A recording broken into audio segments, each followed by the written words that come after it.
নমস্কার বন্ধুরা, আজকে তৈরি করছি খুব ইজি একটা লাঞ্চ বা ডিনার রেসিপি, যেটা একটা ওয়ান পট মিল। আপনারা যখন খুশি এটা বানিয়ে নিতে পারেন। হয়তো বাড়িতে রান্না করতে ইচ্ছা করছে না, সেরকম সময়ও বানিয়ে নিতে পারেন, কিংবা অফিসের লাঞ্চ বক্স বা ডিনারের এরকম একটা ডিশ বানিয়ে নিতে পারেন। খুব চটজলদি হয়ে যায়। এখানে কিছুটা নিয়েছি চিকেন বোনলেস চিকেন নিয়েছি। চিকেনটাকে আমি একটু ম্যারিনেট করে নেব। তবে আমি চিকেনের পিসগুলোকে একদম ছোট ছোট করে কেটেছি। খুব পকোড়া যে সাইজের করে তার থেকেও কিন্তু আমি ছোট সাইজেরই চিকেনগুলোকে কেটে নিয়েছি। এটাকে এবার ম্যারিনেট করে নেব। তার জন্য এর মধ্যে দিচ্ছি আদা বাটা 1 চামচ, রসুন বাটা 1 চামচ। এবার দিয়ে দেবো এর মধ্যে হাফ চা চামচ গোলমরিচের গুঁড়ো, দেব স্বাদ মতো লবণ, আর দেব হাফ চা চামচ লাল লঙ্কার গুঁড়ো বা কাশ্মীরি লাল লঙ্কার গুঁড়ো। এবার দিয়ে দেবো ময়দা বা কর্নফ্লাওয়ার, হাতের কাছে যেটা থাকবে দিয়ে দেবেন 2 চামচ। দিলাম একটুখানি ভিনিগার।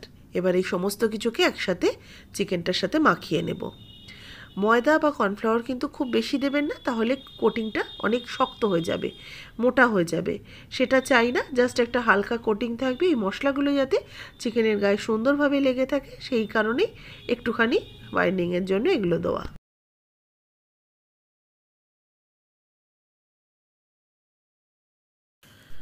এবার কড়াইতে একটুখানি সাদা তেল দিয়ে দিলাম। তেল দিয়ে এবার এর মধ্যে আমি এগুলোকে ফ্রাই করে নেব। তবে এগুলো কিন্তু একটাও ডিপ ফ্রাই হবে না। এগুলো বুঝতেই পারছেন, আমি অল্প তেলে এগুলোকে শ্যালো ফ্রাই করব।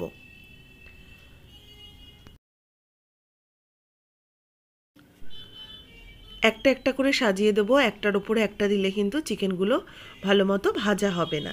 সেই জন্য একটা একটা করে তেলের মধ্যে, তেলটা যেদিকে বেশি রয়েছে সেদিকটাতেই দিচ্ছি, কারণ অল্প তেল তো, তেলটা ছড়িয়ে গেছে। এবার এইভাবে সব কটাকে দিয়ে মিনিট 5 আমি একটা সাইড মিডিয়াম আঁচে রেখেছিলাম। এবার এগুলোকে উল্টে দেব।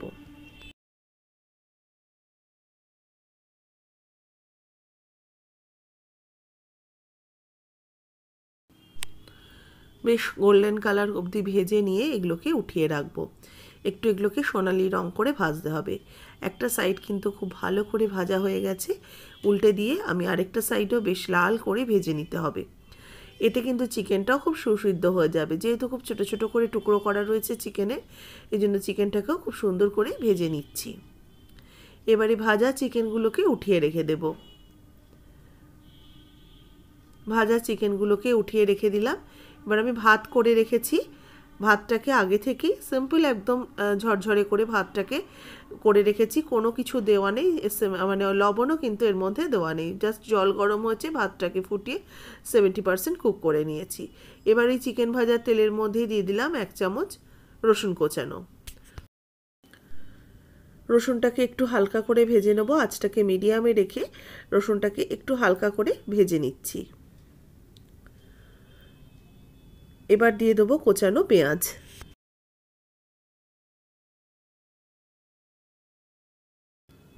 আর দিয়ে দেবো 2টো চেরা কাঁচা লঙ্কা।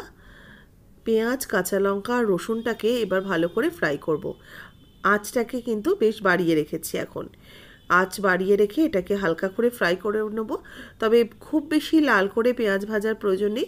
রসুনটাকে একটু ভালো করে ভাজতে হবে। আর পেঁয়াজটা যখন দেখব একটু স্বচ্ছ ভাব চলে এসছে, বুঝবো পেঁয়াজ আর কাঁচা লঙ্কা ভাজা হয়ে গেছে।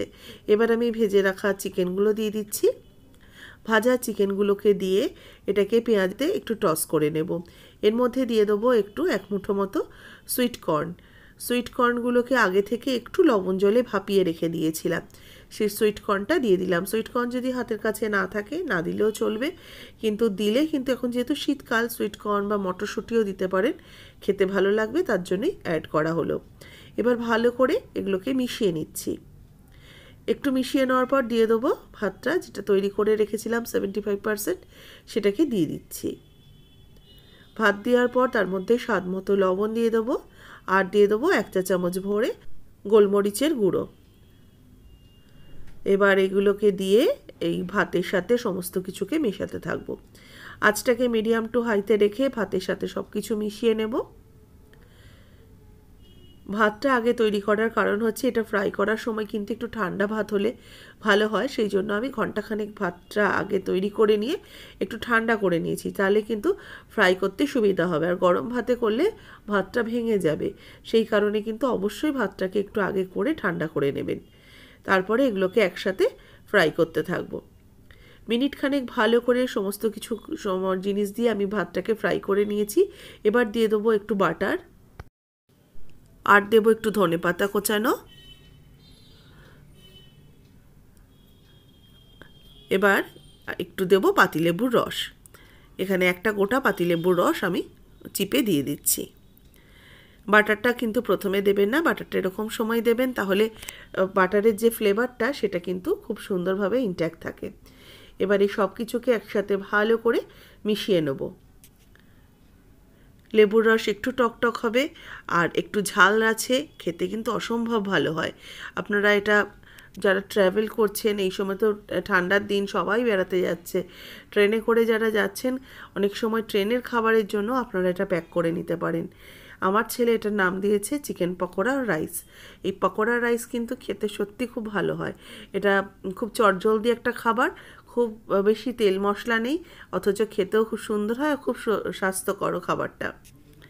এবার এটাকে গ্যাস অফ করে একটু স্ট্যান্ডিং টাইমে রেখে তারপরে নামিয়ে সার্ভ করে নিচ্ছি।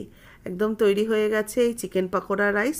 রেসিপি যদি ভালো লাগে অবশ্যই লাইক শেয়ার করবেন। যারা নতুন দেখছেন আমার চ্যানেলকে সাবস্ক্রাইব করে নেবেন পাশে থাকা বেল আইকন সমেত। যারা ফেসবুক পেজ থেকে দেখছেন অবশ্যই পেজটাকে ফলো করুন, রেসিপিটাতে একটা লাইক দিয়ে দিন আর শেয়ার করুন প্রচুর প্রচুর করে। কেমন লাগলো আজকের রেসিপি সেটা কিন্তু কমেন্টস বক্সে জানাতে ভুলবেন না। আর যারা প্রথম দেখছেন বা নতুন দেখছেন, কে কোথা থেকে দেখছেন সেটাও কিন্তু জানাবেন কমেন্টসের মাধ্যমে। ভালো লাগে আপনাদের এগুলো জানতে।